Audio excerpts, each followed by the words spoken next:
ശാസ്ത്രീയ ഉപനിഷത്ത് പഠനം ക്ലാസ് 135. നമ്മൾ ഇപ്പോൾ 51ാമത്തെ ഉപനിഷത്തായിട്ട് സീതോപനിഷത്താണ് നോക്കുന്നത്. അതിൽ ഇന്ന് സൂക്തം 16 മുതൽ 20 വരെയുള്ളതാണ് നോക്കുന്നത്. ഇതിൽ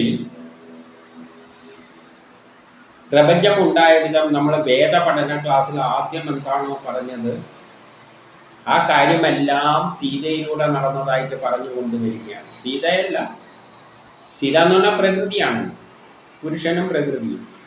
ആ പ്രകൃതിയുടെ തുടക്കം ലക്ഷ്മിയിൽ നിന്ന് തുടങ്ങി വിഷ്ണുവിൽ നിന്ന് തുടങ്ങിയിട്ട് പറയുകയാണ്.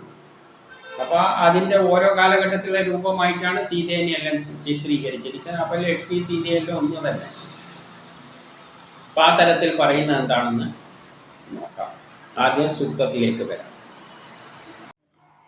ശ്രീദേവി ത്രിവിധം രൂപം കൃത്വാ ഭഗവത് സങ്കൽപ്പാനുഗുണ്യേന ലോകരക്ഷണാർത്ഥം രൂപം ധാരയതി. ശ്രീരിതി ലക്ഷ്മീരിതി ലക്ഷ്യമാണാ ഭവതീതി വിജ്ഞായതേ. ഭൂദേവി സ സാഗരാംഭ സപ്തദ്വീപ വസുന്ധര ഭൂരാദിചതുർദശ ഭുവന നാമാധാര ഭൂത പ്രണവാത്മിക ഭവതി. നീല ച മുഖ വിദ്യുന്മാലിനി സർവൗഷധീനാം സർവപ്രാണിനാം പോഷണാർത്ഥം സർവരൂപാ ഭവതി. സമസ്ത ഭുവനസ്യാധോഭാഗേ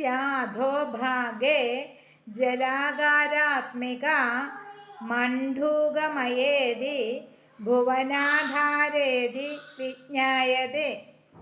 ക്രിയാശക്തിസ്വരൂപം ഹരേർ മുഖാന്നാദ തന്നാദാത് ബിന്ദു ബിന്ദോരോംകാര ഓംകാരാത് പരദോ രാമ വൈഖാനസ പർവത തത് പർവതേ കർമ്മജ്ഞാനമയീഭിർ ബഹുശാഖാ ഭവന്തി. ശ്രീദേവി രൂപത്തിൽ 3 രൂപങ്ങൾ ധരിക്കുന്ന അവൾ ലോകത്തെ സംരക്ഷിക്കുന്നു. ആ അവസ്ഥയിൽ അവൾ ലക്ഷ്മി രൂപമാണ്. 14 ലോകത്തിലും ആശ്രയഭൂതമായ അവൾ ഭൂദേവിയായി അറിയപ്പെടുന്നു. വൃക്ഷാദികളുടെയും ജീവികളുടെയും പോഷണ രൂപത്തിലുള്ള വിദ്യുതാത്മക രൂപത്തിൽ അവൾ നീലാദേവിയാണ്. അവൾ തന്നെ ജലരൂപത്തിൽ എല്ലാറ്റിൻ്റെയും അടിസ്ഥാന വസ്തുവായി കാണപ്പെടുന്നു. വിഷ്ണുവിൻ്റെ മുഖത്തു നിന്നും സീതാദേവി നാദരൂപത്തിലുള്ള ക്രിയാശക്തിയായി പ്രകടമാകുന്നു. ആ നാദത്തിൽ നിന്നും ബിന്ദുവും ബിന്ദുവിൽ നിന്നും ഓംകാരവുമുണ്ടായി. ഓംകാരത്തിനും അപ്പുറത്ത് രാമനാകുന്ന വൈഖാനസ പർവ്വതമുണ്ട്. അതിന് കർമ്മത്തിൻ്റെയും ജ്ഞാനത്തിൻ്റെയും പലവിധ ശാഖകളുമുണ്ട്. കഴിഞ്ഞതിൽ നമ്മൾ ശ്രീദേവി രൂപത്തിൽ 3 രൂപം ധരിക്കുന്നു എന്ന് പറഞ്ഞിട്ടുണ്ട് കഴിഞ്ഞ സൂക്തത്തിൽ. അത് കുറച്ചും കൂടി വിസ്തരിച്ച് ഇവിടെ പറയുകയാണ്. അവൾ ലോകത്തെ സംരക്ഷിക്കുന്നു. അതായത് 3 രൂപത്തിലാണ് അവൾ ലോകത്തെ സംരക്ഷിക്കുന്നത്. ലോകം എന്ന് പറഞ്ഞാൽ പ്രകൃതി, പുരുഷനും പ്രകൃതിയും. പുരുഷനിൽ നിന്ന് ഒരു പ്രേരക ശക്തി, അതിൽ നിന്ന് പ്രകൃതി ഉണ്ടായി. ആ പ്രകൃതിക്കാണ് സീത എന്ന് പറയുന്നത്, അല്ലെങ്കിൽ ലക്ഷ്മി എന്ന് പറയുന്നത്. ആ ലക്ഷ്മി രൂപത്തിലാണ് അത് ലോകത്തെ സംരക്ഷിക്കുന്നത്. അപ്പോൾ ആദ്യ സൃഷ്ടി ഉണ്ടായപ്പോൾ ലക്ഷ്മി രൂപത്തിലാണ്, അതായത് വിഷ്ണുവിൻ്റെ ദ്വയം ലക്ഷ്മിയായിട്ടാണ് പ്രത്യക്ഷപ്പെട്ടത്. ഇത് ലോകത്തെ സംരക്ഷിക്കുന്നു. ആ അവസ്ഥയിൽ അവൾ ലക്ഷ്മി രൂപമാണ്. അപ്പം ആദ്യമുള്ള പുരുഷനും പ്രകൃതിയും, പുരുഷനിൽ നിന്ന് പ്രകൃതി ഉണ്ടായി എന്ന് പറയുമ്പോൾ ആ രൂപത്തിൽ അവളെ ലക്ഷ്മി എന്ന് പറയുന്നു. അപ്പം മറ്റേതിന് വിഷ്ണു എന്നും പറയാം. 14 ലോകങ്ങളിലും ആശ്രയഭൂതമായ അവൾ ഭൂദേവിയായി അറിയപ്പെടുന്നു. പിന്നെ 14 ലോകങ്ങൾ ഉണ്ടായതിന് ശേഷം ആ ഭൂമിദേവിയായിട്ട് അവൾ അറിയപ്പെടുന്നു. ഭൂമിയിലാണല്ലോ, ഭൂമി എന്ന് പറയുമ്പോൾ പ്രപഞ്ചം തന്നെ എടുക്കാം. 14 ലോകങ്ങളിലും ആശ്രയഭൂതമായ അവൾ ഭൂദേവിയായി അറിയപ്പെടുന്നു.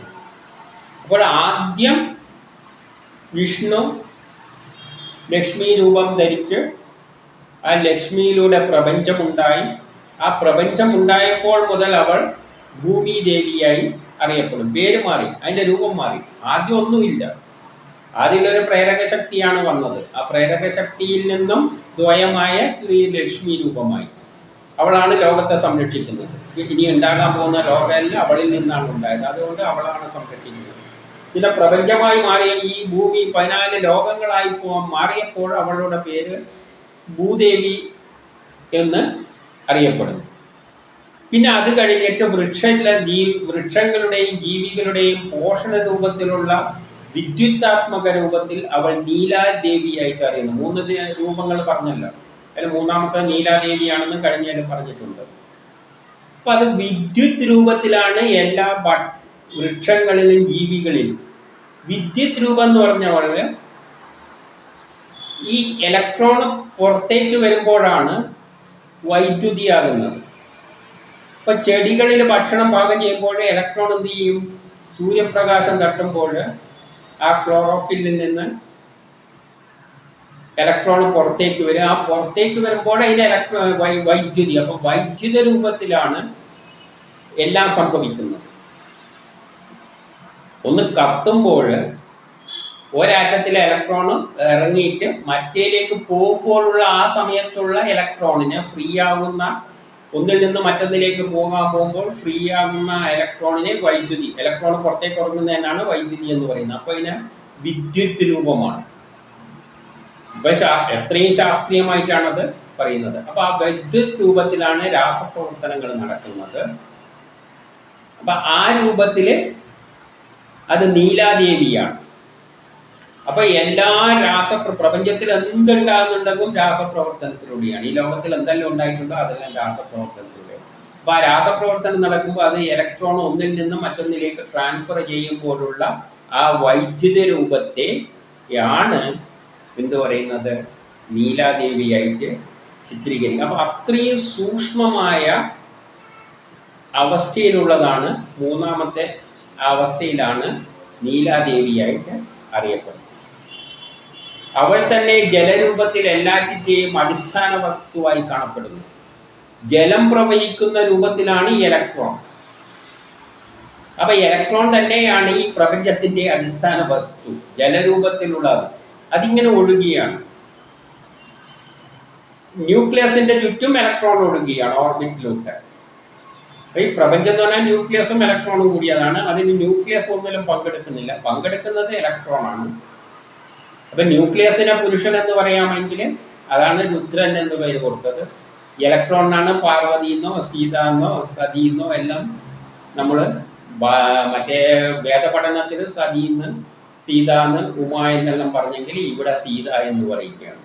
ആ ഒഴുകുന്ന രൂപത്തിലുള്ള ഇലക്ട്രോൺ അത് ജലരൂപത്തിൽ എല്ലാ വസ്തുവിലും ആറ്റത്തിന് ന്യൂക്ലിയസിന് ചുറ്റും ഒഴുകിക്കൊണ്ടിരിക്കുകയാണ്. ജലരൂപത്തിൽ വെള്ളം ഒഴുകുന്നത് പോലെ. ഓർബിറ്റിനെ നദിയായിട്ടല്ലേ ചിത്രീകരിച്ചിരിക്കുന്നത്. അതിലോട്ട് ഒഴുകുന്ന ഇലക്ട്രോൺ ആകുമ്പോൾ ഇലക്ട്രോൺ ജലരൂപമാണ്. അപ്പം അത്രയും മൈന്യൂട്ടായിട്ട് പോവുകയാണ്. ഈ സീതേനെ വിവരിച്ചു തരികയാണ്. പ്രപഞ്ചത്തിൽ എന്തെല്ലാം ഉണ്ടായിരിക്കുന്നോ അത് ഇലക്ട്രോണിൽ നിന്നാണ് എന്ന് പറയുകയാണ്. ആറ്റത്തിന് ചുറ്റും ചുറ്റുന്ന ഇലക്ട്രോണുകളാണ് പ്രപഞ്ചത്തിൻ്റെ എല്ലാ വസ്തുക്കളും ഉണ്ടാകുന്നതിന് പിന്നിലും ഉള്ളത്. അത് ജലരൂപത്തിലാണ് ഒഴുകിക്കൊണ്ടിരിക്കുന്നത്. ഇനി നമ്മൾ വേദപഠന ക്ലാസ്സിൽ ആദ്യം ബ്രഹ്മം തൊട്ട് പ്രപഞ്ചം ഉണ്ടായതെല്ലാം വിവരിച്ച കാര്യങ്ങൾ ചുരുക്കി ഇവിടെ പറയുകയാണ്. ബ്രഹ്മം എന്ന് പറയുന്നതിന് പകരം വിഷ്ണു എന്ന് പറഞ്ഞുകൊണ്ട് തുടങ്ങിയെന്നേ ഉള്ളൂ. വിഷ്ണുവിൻ്റെ മുഖത്തു നിന്നും സീതാദേവി ആദ്യം ബ്രഹ്മത്തിൽ നിന്ന് ഒരു പ്രേരക ശക്തി ഒഴുകി എന്ന് നമ്മൾ വേദത്തിൽ പറഞ്ഞു.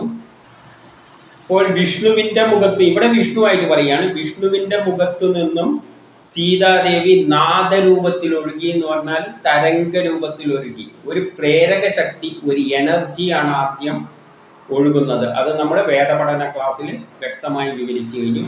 ഇവിടെ ചുരുക്കി പറയുകയാണ്. അപ്പം തരംഗ രൂപത്തിൽ, അതുകൊണ്ട് ആദിയിൽ വചനമുണ്ടായി എന്ന് പറയുന്നത്, ആദ്യം ശബ്ദമാണ് ഉണ്ടായിരുന്നത്, തരംഗമാണ് ഉണ്ടായിരുന്നത്. എന്നിട്ട് ക്രിയാശക്തിയായി പ്രകടമാകുന്നു, നാദരൂപത്തിലുള്ള ക്രിയാശക്തിയായി പ്രകടമാകും. അവിടെ നിന്നാണ് ക്രിയ തുടങ്ങുന്നത്. പുതിയ പുതിയ സൃഷ്ടിക്രമങ്ങൾ ആ തരംഗത്തിൽ നിന്നാണ് തുടങ്ങുന്നത്. ആ നാദത്തിൽ നിന്ന് ബിന്ദുവുണ്ടായി. അപ്പൊ തരംഗങ്ങൾ കൂടിച്ചേർന്നിട്ട് ബിന്ദുക്കൾ ഉണ്ടായി എന്ന് നമ്മൾ വേദപഠന ക്ലാസ്സിൽ കണ്ടിട്ടുണ്ട്.